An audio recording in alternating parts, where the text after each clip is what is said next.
Every spring, between 1843 and 1847, at least 7 daughters from Mississippi's wealthiest plantation families vanished without a trace. No bodies were ever found. No investigations were ever completed. The families claimed their daughters had been sent to European finishing schools or married distant cousins in Charleston. But in the forgotten archives of Adams County, there exists a leather-bound diary that tells a different story. A story of a treatment so brutal, so methodically cruel, that 3 men were willing to risk their lives to stop it. This is the account of what really happened in the barn at Kellerman Estate, and why Catherine Kellerman's body was never found. Before we continue with the story of the Kellerman plantation and the darkest secret Mississippi society ever buried, I need you to do something. Subscribe to this channel and hit that notification bell, because stories like this one, stories they tried to erase from history, need to be told. And tell me in the comments, what state are you listening from? Let's see how far this story reaches.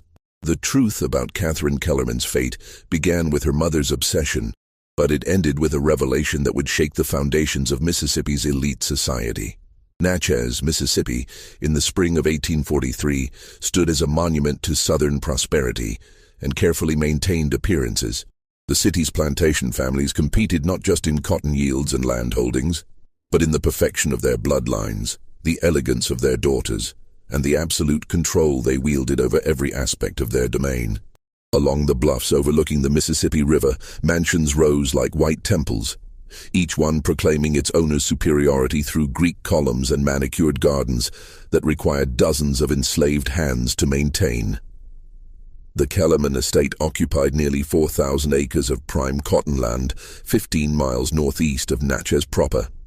Lucinda Kellerman had inherited the property from her father in 1831, a rare occurrence that made her both wealthy and deeply resentful of the scrutiny such independence brought. At 42 years old, she had transformed herself into the arbiter of social acceptability among the plantation elite. Her dinner parties were legendary for their exactitude. The silver had to gleam at precisely the right angle. The flowers had to be arranged in the French style she had studied during a brief stay in New Orleans. Her own figure remained reed-thin through a regimen of vinegar water and tight corseting that left her perpetually breathless but undeniably fashionable. Catherine Kellerman, at 19 years old, represented everything her mother despised. Where Lucinda was angular and sharp, Catherine had inherited her deceased father's tendency toward weight. By the standards of 1843, she was considered grotesquely obese, her body refusing to conform to the willowy ideal that Lucinda worshipped. But Catherine's size was not merely a physical characteristic to her mother. It was a deliberate rebellion, a public humiliation, a stain on the Kellerman name that grew more pronounced with each passing month. "She eats like a field hand," Lucinda would say to her closest confidants, her voice dripping with disgust. "I have given her every advantage, every opportunity to become a lady of quality, and she repays me with this grotesque display of indulgence." What Lucinda never mentioned, what she perhaps could not admit even to herself, was that Catherine's weight had begun its dramatic increase following the death of her father, Thomas Kellerman, in 1839. The official cause had been heart failure. The whispered truth, known only to a select few, was that Thomas had died in his study with an empty bottle of laudanum beside him and a letter to Catherine clutched in his hand. A letter that Lucinda had burned before anyone else could read it. The Kellerman plantation operated with the brutal efficiency that Lucinda demanded in all things. 237 enslaved people worked the cotton fields, the house, the gardens, and the various outbuildings that kept the estate functioning. Among them were 3 men who would become central to Catherine's story, though none of them could have anticipated the roles they would be forced to play. Joshua Fletcher was 34 years old, born on the Kellerman plantation, and trained from childhood as a blacksmith. His hands, scarred from years of hammer work, possessed a strength that made him valuable for any task requiring raw power. He spoke little, observed much, and kept a mental catalogue of every cruelty he witnessed, storing them away like coins he might one day spend on justice. The second man, Samuel Hayes, had been purchased at a Natchez auction in 1841. At 28, He had already survived 3 different owners, each one worse than the last. What made Samuel valuable to Lucinda was not just his physical strength, but his literacy. His previous owner, a bankrupt merchant, had used Samuel to keep accounts, a skill that was both rare and dangerous for an enslaved person to possess. Lucinda saw utility in this education, using Samuel to manage the plantation's grain stores and livestock records, always under her watchful supervision. The third was a 16-year-old boy named Daniel Cooper, purchased specifically for his youth and strength from a failing plantation in Louisiana. Daniel had witnessed horrors in his short life that had left him with a stutter and a tendency to flinch at sudden movements. But he was also observant in ways that others missed, noticing patterns and details that would later prove crucial.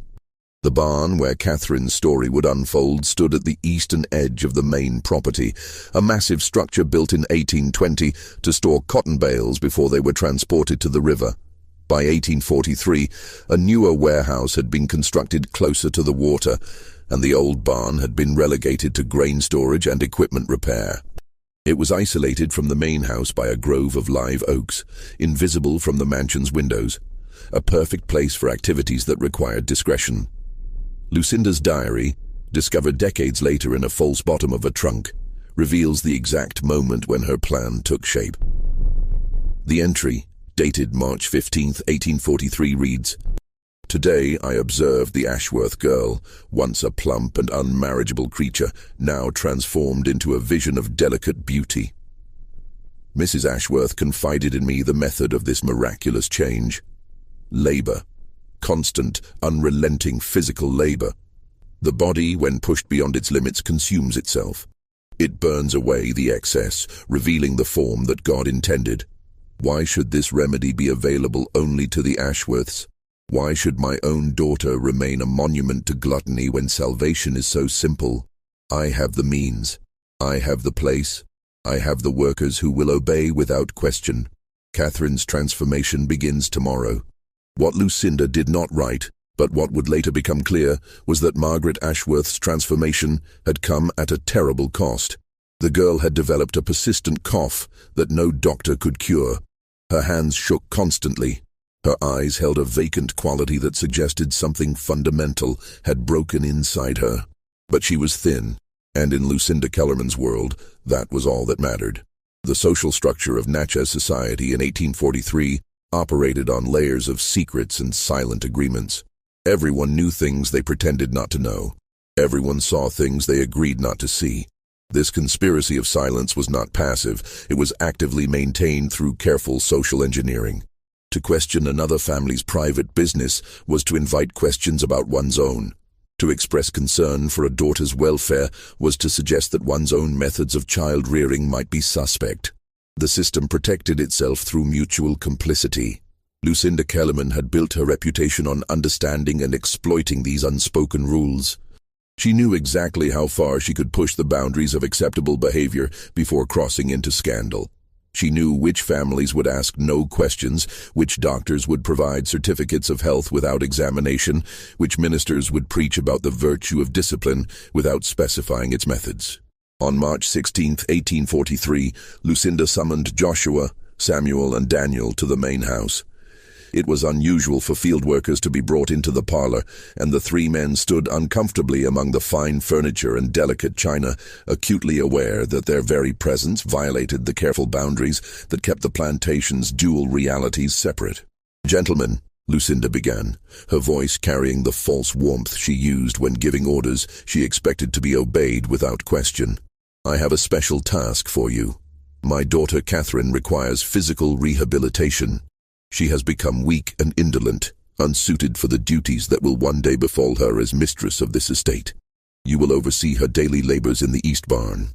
You will ensure she works from dawn until dusk. You will document her progress in a ledger I will provide. And you will speak of this to no one, under penalty of punishment I trust I do not need to describe." The threat hung in the air, unspoken but understood. Disobedience meant the whip, the sale to the brutal sugar plantations of Louisiana or worse. But there was something in Lucinda's eyes that went beyond the usual cruelty of an owner enforcing her will. There was anticipation, almost excitement, as if she were about to conduct an experiment whose results she eagerly awaited. Catherine herself was not consulted about this arrangement. On the morning of March 17th, she was led from her bedroom by her mother's personal maid and taken to the barn, still wearing her nightdress under a simple work dress that Lucinda had selected. The girl's face showed no surprise, only a deep resignation that suggested this was merely the latest in a long series of humiliations her mother had devised. The first morning in the barn began with mechanical efficiency that felt rehearsed, as if Lucinda had planned every detail of Catherine's degradation. Joshua, Samuel, and Daniel had been given their instructions with military precision. Catherine was to grind corn using the manual stone mill, carry 50-pound sacks of grain from one end of the barn to the other, and split firewood until her hands blistered. The work was designed not for productivity, but for exhaustion, each task calibrated to push her body beyond its limits while producing just enough useful output to justify the labor if anyone asked questions. The barn itself amplified every sound. The grinding of stone against grain echoed off the high ceiling. Catherine's labored breathing became a rhythm that the three men found themselves unconsciously matching. The creak of the building's old timbers seemed to mark time like a clock, each groan of wood a reminder of hours passing in brutal sameness. What struck Samuel most in those first days was Catherine's silence. She did not complain. She did not plead. She did not even speak except to ask for water, which they were instructed to provide sparingly. Her face remained expressionless as she worked, as if she had removed herself from her body and was watching from a great distance. Lucinda arrived each afternoon at precisely 3 o'clock, her skirts rustling against the barn floor as she circled her daughter like a buyer inspecting livestock. She carried a leather journal, and in it she recorded measurements, observations, and assessments with clinical detachment. Weight, estimated 195 pounds, she wrote on March 20th. Face remains bloated. Arms show slight reduction in circumference. Hands developing calluses, which is unfortunate but necessary. Temperament, appropriately subdued. The treatment progresses as expected. But Lucinda's journal entries told only part of the story. What she did not record were the private conversations she was having with other plantation ladies who had daughters they considered problematic. Mrs. Helena Cartwright, whose daughter Rebecca had been caught reading abolitionist literature smuggled from the North. Mrs. Beatrice Singleton, whose daughter Emma had refused 3 suitable marriage proposals, insisting she wanted to study medicine. Mrs. Constance Whitfield, whose daughter Sarah had been discovered teaching enslaved children to read in secret. These women visited Kellerman Estate under various pretenses: afternoon tea, garden consultations, discussions of upcoming social events. But they always asked to see the barn, and Lucinda always obliged, leading them through the grove of oaks to witness Catherine's transformation. "You see," Lucinda would say, gesturing to her daughter's exhausted form, "the body responds to discipline just as the spirit does. 3 weeks of proper labor, and already the excess begins to melt away. Imagine what 3 months might accomplish, 6 months, a year." The visitors took notes. They asked questions about methods, duration, supervision. They inquired about dietary restrictions and whether Catherine was permitted any leisure time. Lucinda answered each question with the enthusiasm of a scientist sharing breakthrough research. "No leisure," she confirmed. "Leisure is what created this problem. Idleness and indulgence are sisters, breeding weakness in our daughters. Here, Catherine learns the value of work. She learns that comfort must be earned. She learns that her body is not her own to ruin with gluttony." By April, the first of the other girls arrived. Rebecca Cartwright was delivered to a barn on her family's property, overseen by 3 enslaved men who had been given the same instructions as Joshua, Samuel, and Daniel. Emma Singleton followed 2 weeks later, then Sarah Whitfield. Each family modified the approach to suit their particular needs, but the core remained the same: isolation, labor, and the breaking of will disguised as physical improvement. What none of these mothers anticipated was that their daughters might speak to one another. The plantations were spread across the county, but enslaved workers moved between properties, carrying messages and news.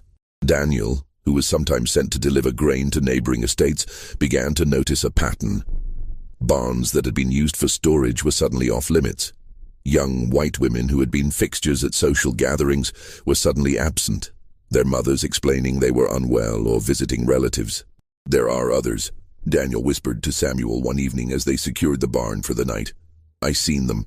Girls working like Catherine, looking just as tired, just as scared." Samuel felt something cold settle in his stomach.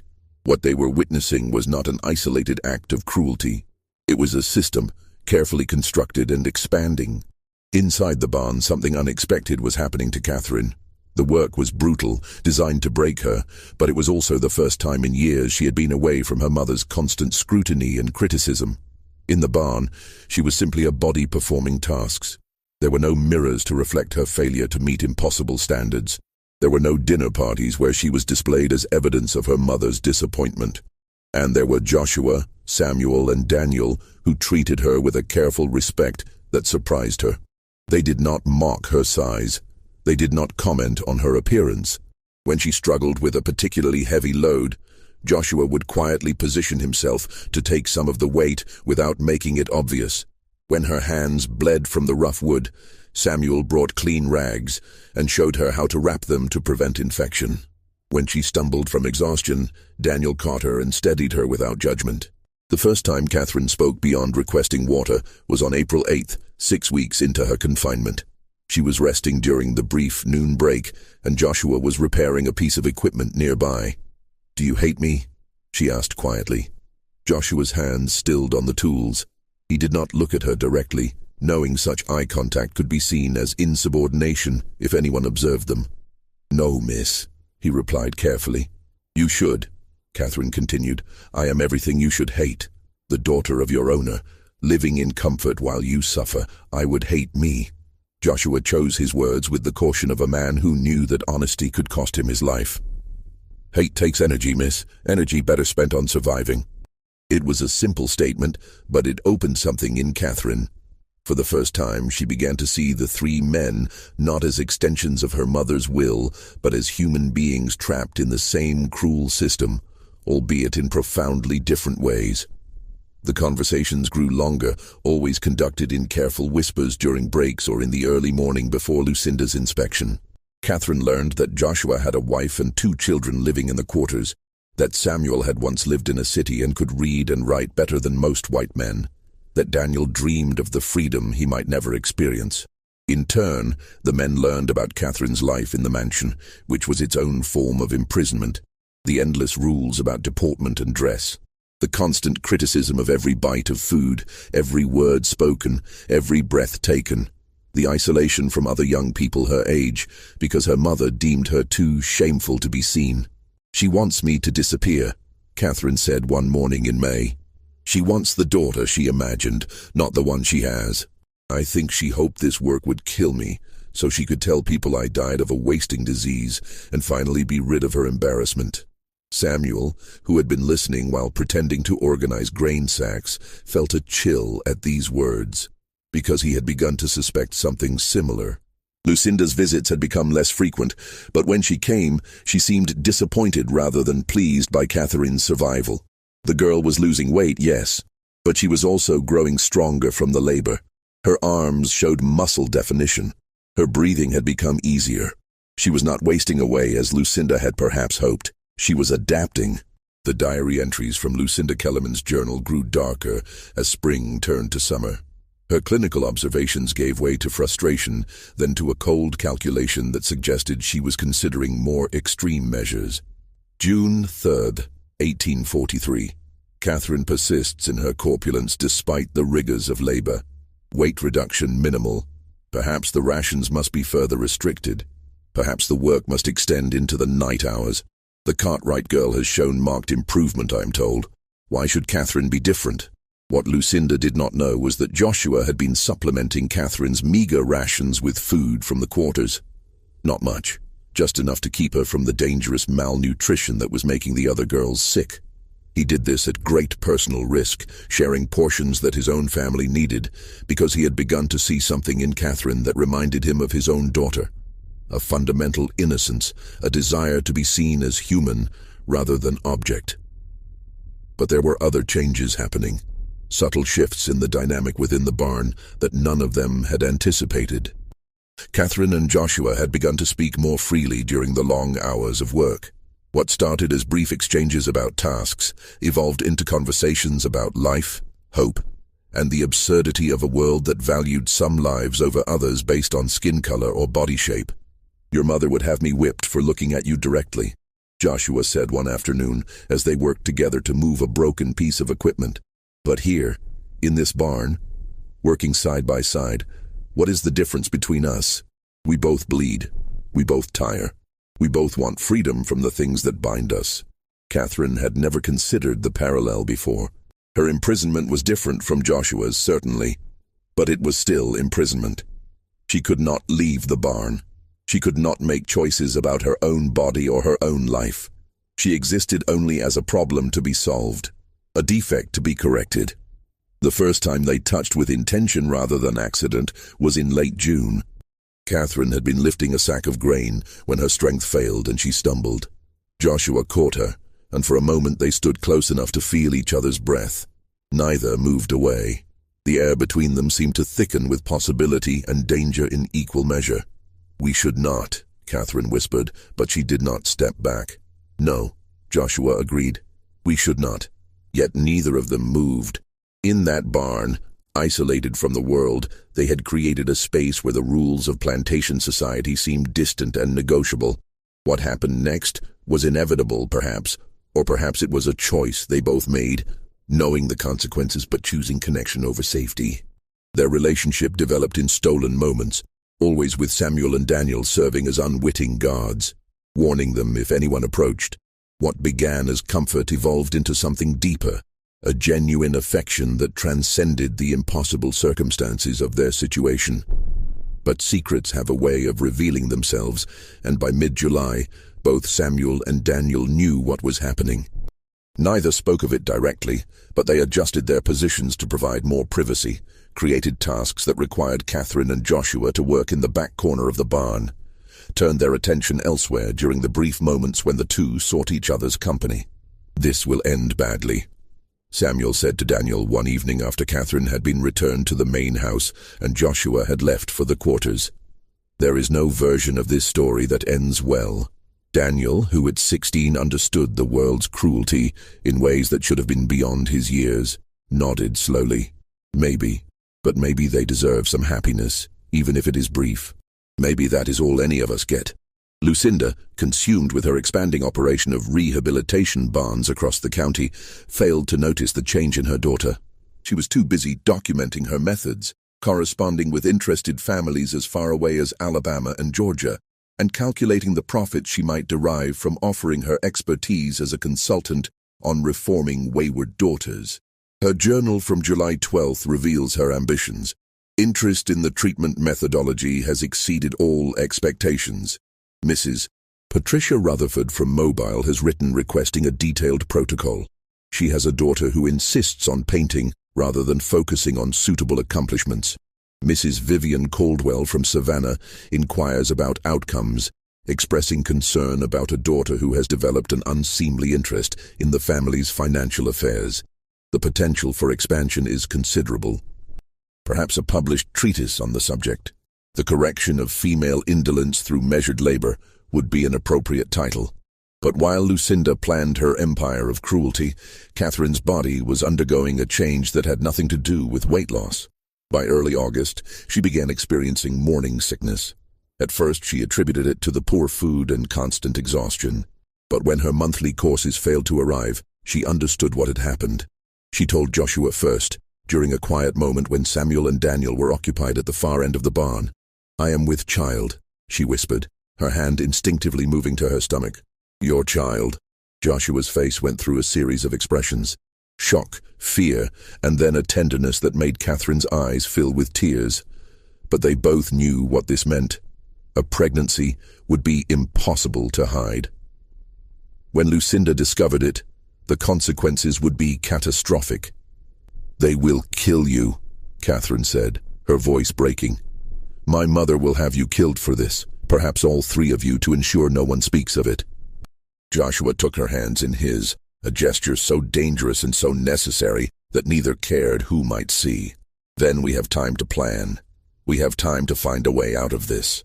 But planning required information, and information required risk. Samuel, using his literacy and his occasional access to the plantation office, began to gather what he could. Bills of sale, property records, correspondence between plantations. He was looking for anything that might reveal the extent of Lucinda's network, any weakness they might exploit. What he found was worse than he had imagined. Hidden in a ledger marked household expenses were entries that suggested at least 4 other girls had gone through Lucinda's treatment before Catherine. Next to each name was a final entry: disposed of, natural causes, or transferred to family in Texas, or simply resolved. "What does resolved mean?" Daniel asked when Samuel showed him the entries late one night. Samuel's expression was grim. Nothing good at all. The pattern was clear. Girls who did not respond to the treatment, who did not lose weight, or who proved too rebellious, simply disappeared from the records. Their families received certificates of death or letters explaining they had been sent away for their own good. But there were no graves, no forwarding addresses, no trail to follow. "Catherine is in more danger than she knows," Samuel said. "Even without the pregnancy, if her mother decides she has failed the treatment, she will simply be resolved like the others." They needed to act, but any action would require resources they did not have: money, documents, transportation. The tools of freedom were kept carefully out of reach of those who needed them most. It was Catherine who suggested the impossible solution. "My father's study," she said. "Before he died, he kept money hidden there, papers too, documents about the plantation. My mother never goes in that room. She had it locked after his death. But I know where the key is hidden." The plan they devised was born of desperation and the slim hope that the impossible might somehow become possible. Catherine would feign increased illness from the labor, providing an excuse to be taken back to the main house more frequently. During one of these visits, she would access her father's study and retrieve whatever money and documents she could find. With these resources, Joshua, Samuel, and Daniel would attempt to secure false freedom papers and passage north. But every aspect of the plan required precision and luck in equal measure. The study was on the 2nd floor of the mansion, accessible only by passing through rooms where house servants worked constantly. The key was hidden in Lucinda's own bedroom, inside a music box that had belonged to Catherine's grandmother. And the timing had to be perfect. Lucinda would need to be occupied elsewhere. The servants would need to be distracted, and the men in the barn would need to create an alibi for why Catherine had been allowed to leave. On August 17, 1843, they attempted the first phase. Catherine complained of severe abdominal pain, crying out with such conviction that even Samuel, who knew she was performing, felt concerned. The performance worked. Lucinda, irritated by the interruption to her afternoon correspondence, ordered Catherine taken to the house and confined to her room. "If she is malingering, she will return to the barn tomorrow for double labor," Lucinda announced. "If she is genuinely ill, Dr. Harrison will examine her and provide appropriate treatment." The mention of a doctor terrified Catherine. Any examination would reveal her pregnancy. She had perhaps 24 hours to access the study and return to the barn before her condition became impossible to conceal. That evening, while Lucinda attended a dinner party at a neighboring plantation, Catherine waited until the house settled into its nightly routine. She knew the patterns. The servants would finish their evening duties by 9 o'clock. Her mother's personal maid would retire by 10, and the house would be quiet until the kitchen staff began their work at 5 in the morning. She had a window of 7 hours. The music box was exactly where she remembered, on Lucinda's dressing table. Catherine's hands shook as she opened it, wincing at the tinkling melody that seemed impossibly loud in the silent house. The key was there, small and iron, attached to a ribbon that had faded from blue to gray. Her father's study smelled of old leather and tobacco, scents that brought back memories of a time before everything had gone wrong. Before her father's mysterious death. Before her mother's cruelty had found its full expression. Catherine allowed herself one moment of grief before focusing on the task. The money was in a false bottom of a desk drawer, exactly where her father had shown her years ago. $300 in various bills, a fortune that could buy passage north and perhaps a new start. But it was the documents she found that truly shocked her. Letters. Dozens of them dating back to 1839. Letters from her father to a lawyer in Philadelphia, discussing his plans to free all enslaved people on the Kellerman plantation. Letters detailing his growing horror at the institution of slavery, his moral awakening, his determination to act on his conscience regardless of the social and financial consequences. And one final letter, unsealed, addressed to Catherine herself. My dearest daughter, if you are reading this, then I have failed to find the courage I needed in life, and perhaps have found it only in death. Your mother will tell you I died of heart failure, and perhaps in a sense I did. My heart failed to be brave enough to stand against the evil I have participated in for so long. I cannot free those I have enslaved while I live, for your mother will use every legal means to stop me, but I can ensure that upon my death, the means for their freedom exists. The money in this drawer is for you, but I hope you will use it as I could not, to help those who deserve freedom gain it. Forgive me for my cowardice. Forgive me for leaving you alone with your mother's cruelty. You deserved a better father. They deserved a better owner. I deserved a better soul. Catherine stood in the dark study, her father's words blurring through her tears. He had not died of heart failure. He had taken his own life, overwhelmed by guilt and the impossibility of changing the system he had benefited from. And Lucinda had hidden this truth, burned the letter he had left, and locked away any evidence of his transformation. She took the money and the letters. But she also found something else. Her father's will, never probated, never executed. In it, he left the plantation not to Lucinda, but to Catherine, with explicit instructions that all enslaved people were to be manumitted upon his death. Lucinda had hidden this document, continuing to operate the plantation as if she had inherited it legitimately, forging her dead husband's signature on documents that maintained her control. This was the leverage they needed. This was proof that could destroy Lucinda's authority, that could challenge the very foundation of her power. But using it would require access to the legal system, to lawyers and courts that would never listen to an enslaved man or an obese daughter deemed incompetent by her mother. Catherine returned to her room just as the sky began to lighten. She hid the documents and money in the lining of a winter coat that hung in her wardrobe, knowing Lucinda would never search there during the summer months. The next morning she declared herself recovered and ready to return to the barn. Lucinda, suspicious but unable to prove malingering, agreed, but with a warning that chilled Catherine to her core. Dr. Harrison will visit the barn tomorrow to assess your physical condition, Lucinda announced. He has expressed concern that the labor may be too strenuous. I have assured him that you are thriving under this regimen, and I expect you to confirm this. Any suggestion otherwise will result in consequences you will not enjoy. The doctor's visit meant discovery. It meant the end of everything. They had perhaps 24 hours to act. When Catherine returned to the barn and revealed what she had found, the four of them understood they had crossed a threshold. They possessed tools that could challenge Lucinda's power, but using those tools would require escaping the plantation, reaching authorities who might listen, and surviving long enough to tell their story. We leave tonight, Joshua said, his voice carrying a certainty that did not match their desperate situation. All four of us. We take the money, the documents, and we run. They will hunt us, Samuel warned. Every slave patrol in Mississippi will be looking for 3 escaped enslaved men and a white woman. We will not make it 10 miles. But Catherine had an idea, born from years of observing her mother's careful manipulation of appearances. We will not be running. We will be traveling. I will be a widow traveling with my servants to visit family in Kentucky.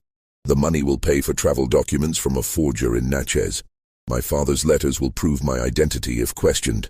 We just need to reach the river and book passage on a steamboat heading north. It was a plan, with 1,000 ways to fail, but it was the only plan they had. The preparation for their escape consumed the remaining daylight hours. Each of them had tasks that had to be completed without raising suspicion, a delicate dance of normalcy performed over a foundation of terror. Samuel's role was the most dangerous. He would need to enter Natchez after dark and locate a forger known only as Crawford, a free black man who operated out of a warehouse near the riverfront. The forger's services were expensive, and finding him required navigating a city that became increasingly hostile to any black person after sunset. Samuel would carry $50 of Catherine's money, enough to purchase basic travel documents, but not so much that losing it would doom the entire plan. Joshua focused on gathering supplies they would need for the journey, food that would not spoil, clothing appropriate for travel, and most importantly, weapons. He managed to acquire 2 knives from the plantation's tool shed, hiding them in the barn's rafters where no casual inspection would find them. They were poor weapons against rifles, but they were something. Daniel's task was to create an alibi. He would remain at the barn after the others left, maintaining the appearance that Catherine was still confined there. In the morning, when Lucinda arrived for her inspection and found Catherine gone, Daniel would claim she had escaped during the night, overpowering him and fleeing alone. It was a story that would earn him punishment, possibly severe punishment, but it would buy the others time before the alarm was raised. The 16-year-old accepted this role with a solemnity that broke Catherine's heart. "I will say she threatened me with a tool," Daniel said, working out the details of his story. "That she was crazed, that I feared for my life. They will believe a white woman could frighten me. They will believe I am a coward. Let them believe it." Catherine spent the afternoon writing letters. One to her father, though he would never read it, telling him that she had found his hidden will and understood his final act. One to Daniel, thanking him for his sacrifice and promising that if she survived, she would return for him. And one to her mother, though this one she did not plan to send. In it, she detailed every cruelty, every humiliation, every moment of her 19 years when Lucinda had chosen appearance over love, control over compassion. "I want her to know," Catherine said as she sealed this final letter. "Even if we fail, even if they catch us and kill us, I want her to know that I saw her for what she truly is, not a mother, not even a person. Just an empty shell wrapped in expensive fabric, mistaking cruelty for strength." Just when we thought we'd seen it all, the horror in Mississippi intensifies. If this story is giving you chills, share this video with a friend who loves dark mysteries, hit that like button to support our content, and don't forget to subscribe to never miss stories like this. Let's discover together what happens next, because what they found waiting for them in Natchez would change everything. Samuel left for Natchez as the sun set, slipping away from the plantation with the practiced ease of someone who had learned to move through the world invisibly. The 8-mile journey would take him 3 hours on foot, following paths that avoided the main roads and the patrols that watched them. In the barn, Catherine, Joshua, and Daniel waited. The silence was oppressive, each minute stretching into something that felt like hours. They had done everything they could to prepare, but preparation could not account for the 1,000 variables beyond their control. What if Samuel could not find the forger? What if the documents were not convincing? What if Lucinda decided to visit the barn unexpectedly? It was during this waiting that Joshua finally spoke of the thing they had all been avoiding. "If we are caught, they will kill me. Samuel and Daniel too. They will make examples of us. But you, Catherine, they might let you live. If it comes to that, if we are cornered, you must deny everything. Say we kidnapped you, forced you to help us. Save yourself." Catherine's response was immediate and fierce. "I will not. We survive together or we fail together. I have spent my entire life being told what to do, who to be, how to exist for the comfort of others. This is the first choice that is truly mine. I choose you. I choose this. Whatever comes." The words hung between them, a declaration and a goodbye in equal measure. Joshua pulled her close, and they stood together in the darkness, feeling the weight of the impossible choice they had made. Daniel, watching from his position near the door, felt tears he could not fully explain. He was witnessing something that should not exist in their world. Genuine love across a divide that the entire social structure was designed to prevent. It was beautiful and terrible, like watching flowers bloom in a burning building. Samuel returned just before midnight, and the relief on his face told them he had succeeded before he spoke a word. "Crawford sends his regards," he said, producing a packet of documents from inside his shirt. Travel papers for Mrs. Catherine Kellerman, widow, traveling with 3 servants to Louisville, Kentucky. He included letters of introduction to a hotel in Natchez and a bill of passage for the steamboat. It cost every penny of the $50, but he does good work. The papers will pass inspection unless someone looks too closely. They examined the documents by candlelight. The forgery was excellent, complete with official-looking seals and signatures that would mean nothing to most inspectors, but would create the appearance of legitimacy. Catherine was listed as the widow of James Kellerman, her fictional husband, who had died of yellow fever in New Orleans. Joshua, Samuel, and Daniel were listed as her property, valued at $3,000 total, being transported north for sale to settle her late husband's debts. The irony of the papers was not lost on any of them. To travel as free people would draw immediate suspicion, but to travel as owner and property, they could move through Mississippi's checkpoints with relative ease. The system that enslaved them would be the very tool of their escape. "We leave in 2 hours," Catherine decided.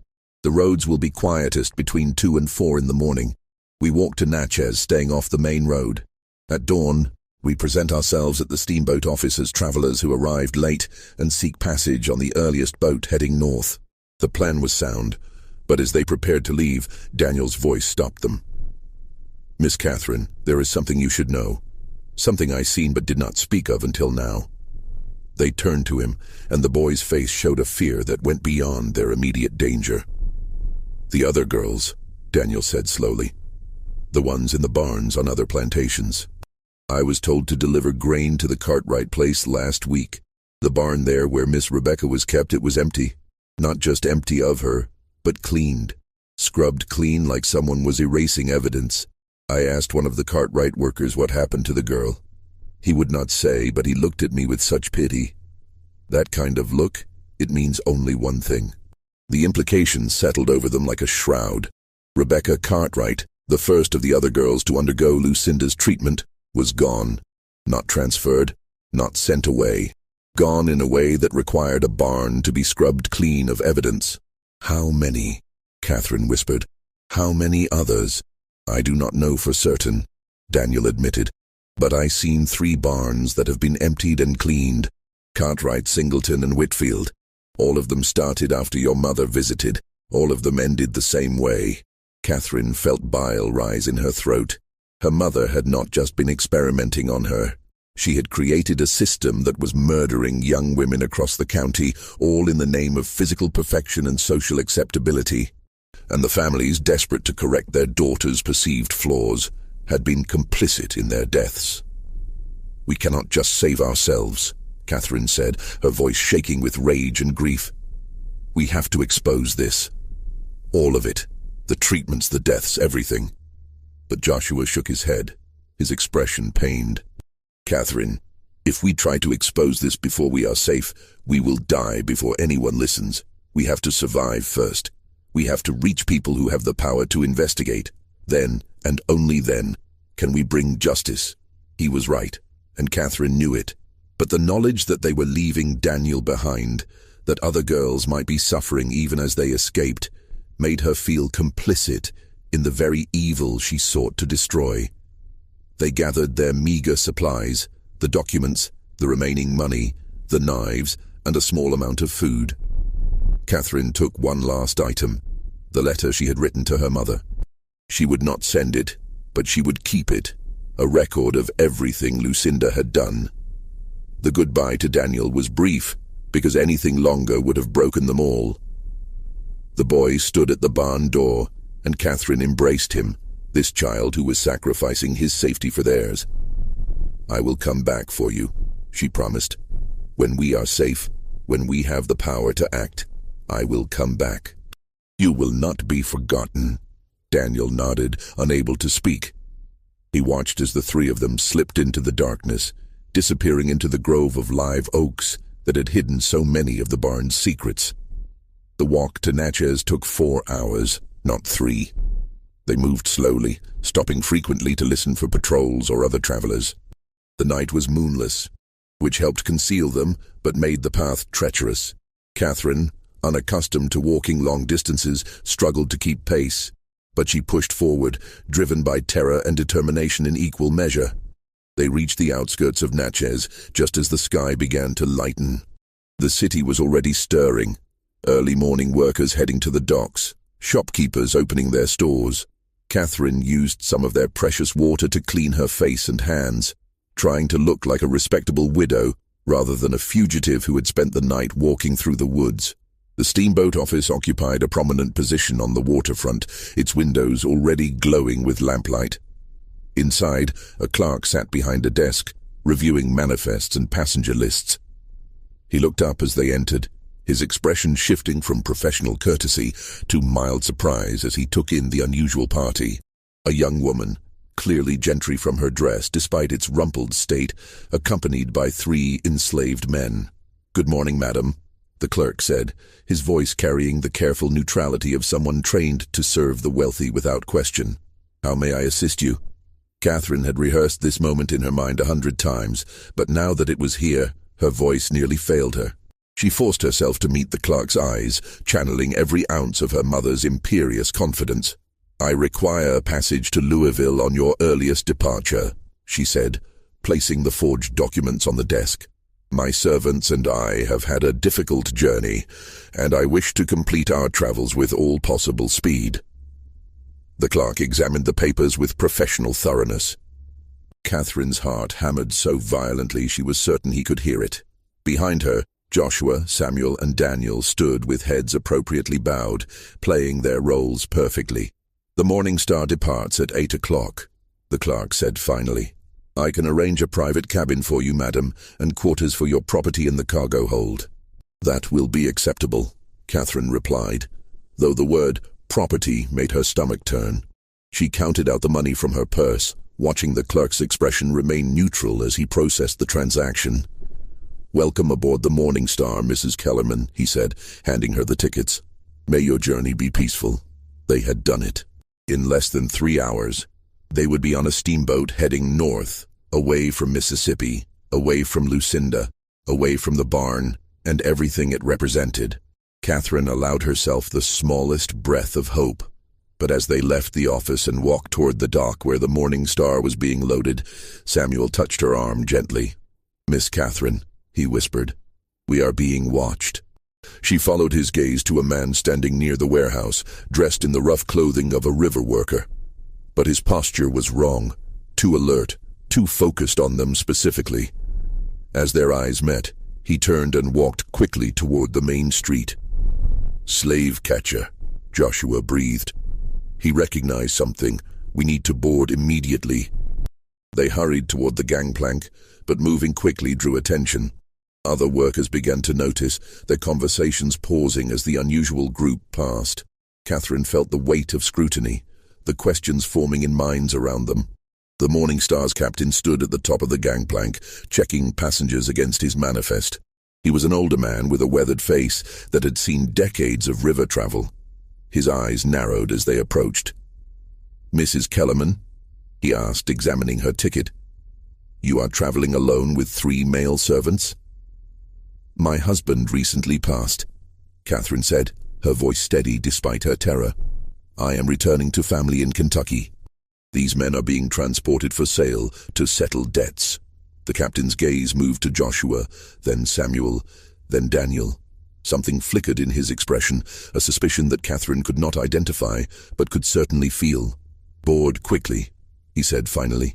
"We depart in 1 hour." They climbed the gangplank, and Catherine did not allow herself to look back at Natchez until they reached the deck. When she did, her blood froze. The man who had been watching them was now speaking urgently to 2 others, one of whom was mounted on horseback. The rider turned his horse and galloped toward the road that led to the plantations. "They are going to alert my mother," Catherine said. "We have 1 hour before she arrives with proof that I am not a widow, that these papers are forged, that we are fugitives." Joshua's jaw tightened. "Then we pray the captain values his schedule more than he values helping a plantation mistress." They were shown to Catherine's cabin, a small but clean room with a single bed and a porthole overlooking the river. Joshua, Samuel, and Daniel were directed to the cargo hold, but the captain's mate who escorted them seemed distracted, allowing them to linger near Catherine's cabin longer than protocol would normally permit. "Something is wrong," Samuel said quietly. "The crew knows something. I can see it in how they look at us." Time crawled. Catherine watched through the porthole as cargo was loaded, as passengers boarded, as the sun climbed higher in the sky. Every minute brought them closer to departure, but also closer to discovery. At 7:30, a commotion on the dock drew her attention.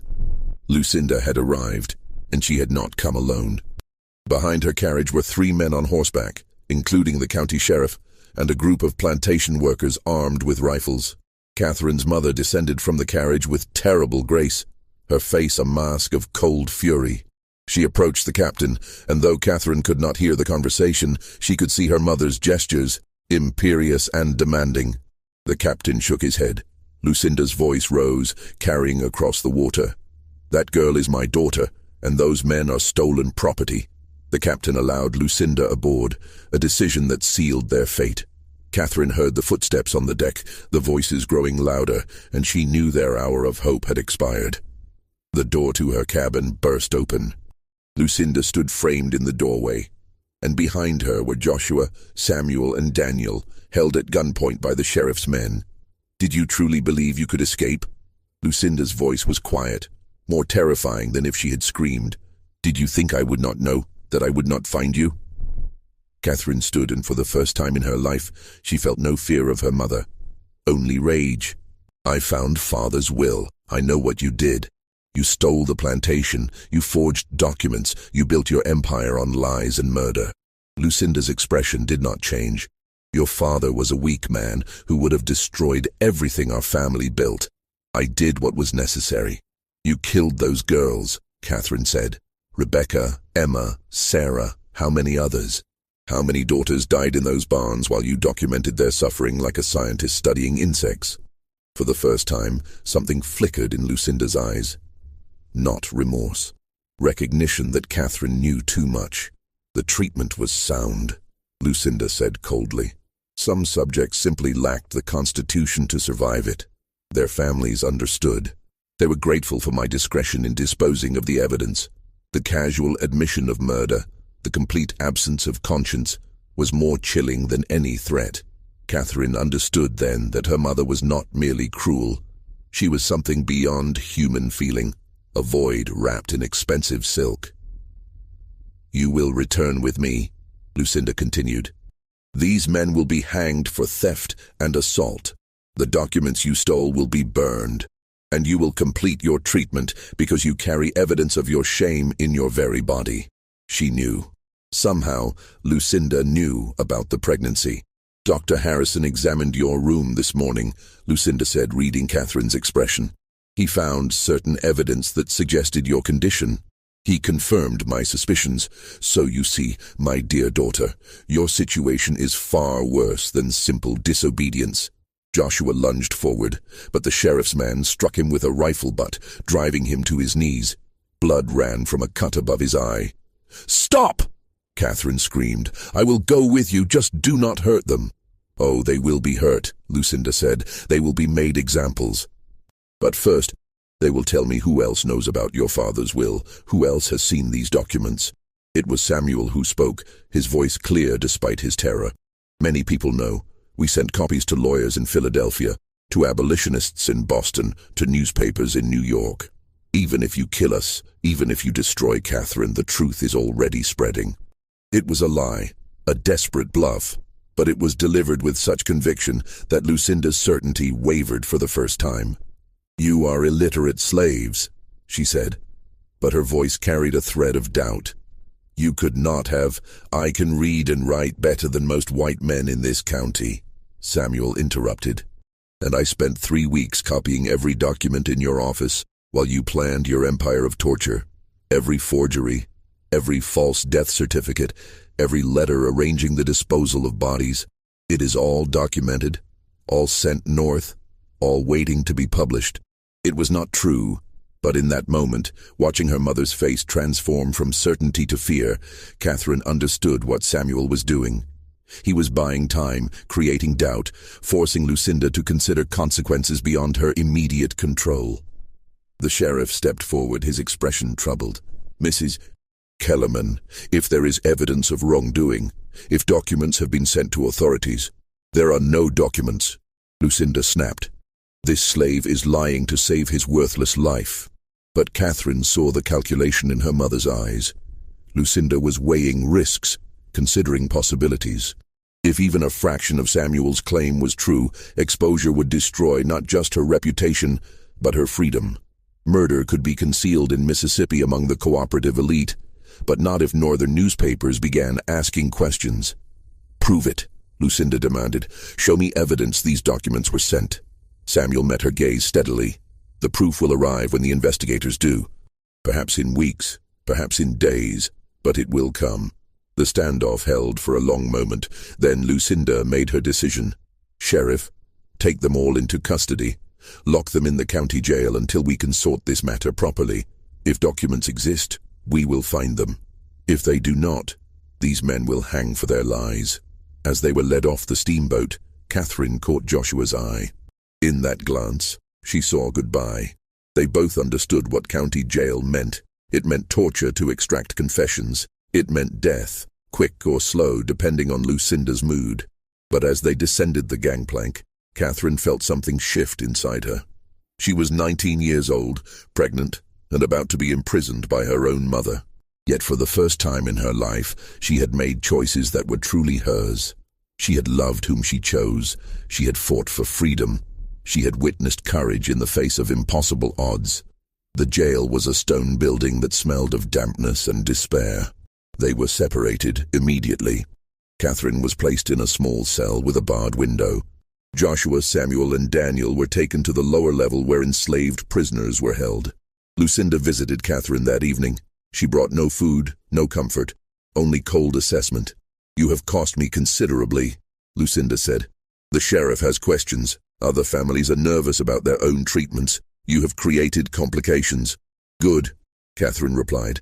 "I hope I have destroyed everything you built on cruelty." Lucinda's smile was terrible. "You have destroyed only yourself. By tomorrow I will have extracted confessions from those men about who helped them forge documents.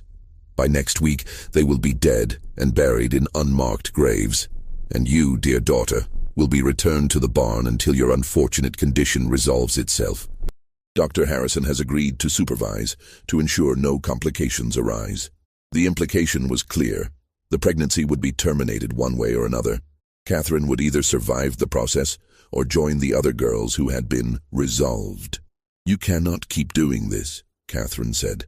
"Eventually, someone will notice. Someone will investigate." "Who?" Lucinda asked simply. "The sheriff who depends on my family's influence, the doctors who profit from my patronage, the families who are complicit in their own daughters' fates. There is no one coming to save you, Catherine. There is only me and what I decide your future holds."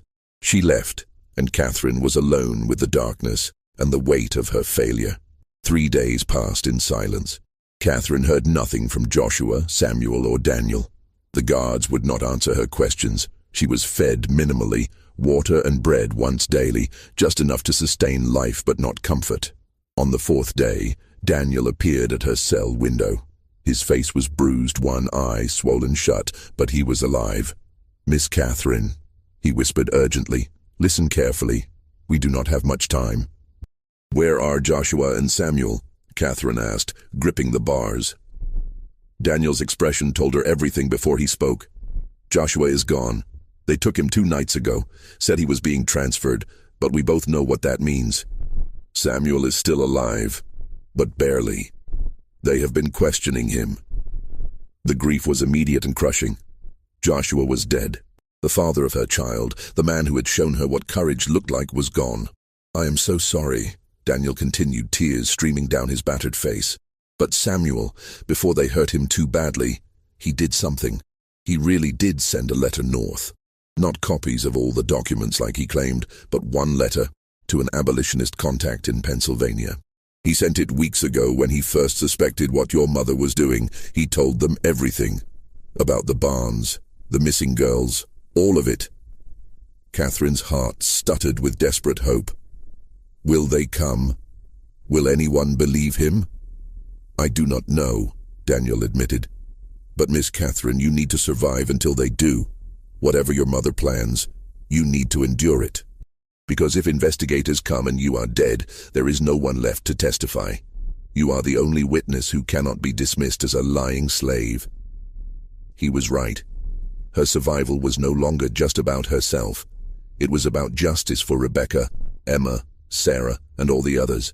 It was about exposing the network of cruelty that Lucinda had built. "How do I survive?" Catherine asked. "Agree to everything," Daniel said. "Tell her you will be obedient, make her believe you are broken, and wait." That evening, when Lucinda visited, Catherine played the role Daniel had described. She wept. She begged forgiveness. She promised obedience. The performance was convincing because the tears were real, even if their source was rage rather than remorse. Lucinda, satisfied that her daughter had been properly subdued, arranged for Catherine's return to the estate. Not to the barn, but to a locked room in the mansion where Dr. Harrison could attend to her condition discreetly. The weeks that followed were a blur of isolation and fear. Catherine's pregnancy progressed despite the minimal food and constant stress. Dr. Harrison visited regularly, his examinations clinical and cold. He never spoke of terminating the pregnancy, but Catherine understood the plan. She would be allowed to carry to term, then the child would be taken, disposed of, and Catherine would be declared to have suffered a tragic stillbirth. But in late October, something changed. Dr. Harrison arrived with unusual urgency, and Catherine heard raised voices downstairs. Lucinda's tone carried an edge of panic that Catherine had never heard before. The next morning, Catherine was moved again, this time to a carriage bound for Natchez. No explanation was given, but the speed of the journey suggested desperation. At the county courthouse, Catherine was led into a room where two men in formal dress waited. They introduced themselves as investigators from the Pennsylvania Anti-Slavery Society, sent to examine claims made in a letter they had received from Mississippi. "Mrs. Kellerman has been most cooperative," one investigator said, his tone suggesting he did not believe Lucinda's cooperation was genuine. "But we require testimony from other witnesses. You are Catherine Kellerman, correct?" Catherine looked at her mother, who sat rigid in her chair, her face a mask of controlled fury. Then she looked back at the investigators and made her choice. "I am," she said, "and I have much to tell you." The testimony took hours. Catherine detailed everything. The barn, the forced labor, the other girls who had disappeared, her father's hidden will, the forgeries, the murders disguised as natural deaths. The investigators took notes, asked questions, and gradually the full scope of Lucinda's operation became clear. When Catherine mentioned her pregnancy and Joshua's execution, one investigator's expression darkened. The man was killed without trial. "My mother ordered it," Catherine confirmed. The sheriff complied. His body was never returned. Lucinda remained silent throughout, her lawyer whispering urgently in her ear. But as the evidence mounted, her certainty crumbled. Documents were produced. Samuel, barely alive, was brought to testify. Daniel corroborated every detail. The trial that followed became one of Mississippi's most scandalous. Lucinda Kellerman was charged with multiple murders, forgery, and theft of property. Other plantation families who had participated in the treatments faced scrutiny. Some fled the state. Others destroyed evidence and claimed ignorance. Lucinda was convicted in January 1844 and sentenced to life imprisonment. She died in the state prison 2 years later, her body buried in an unmarked grave, her name struck from the society pages she had once dominated. Catherine gave birth to a son in February 1844. She named him Thomas Joshua, honoring both her father and the man she had loved.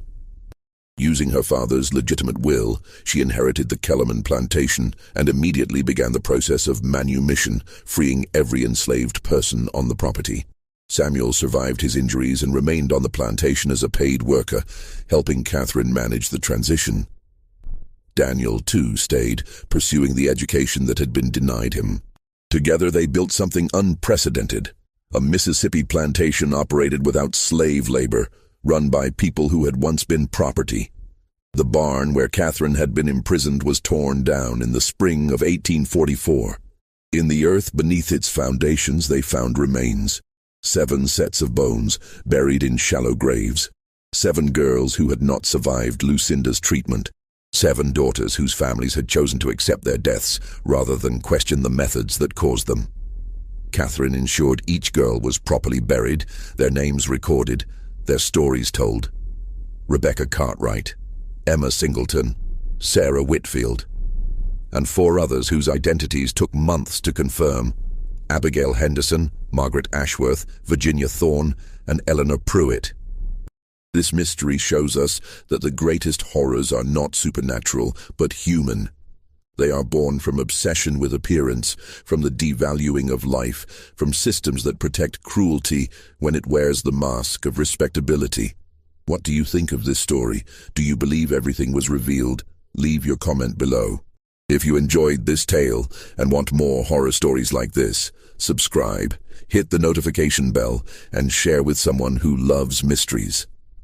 The past holds many secrets, and some are darker than we dare imagine.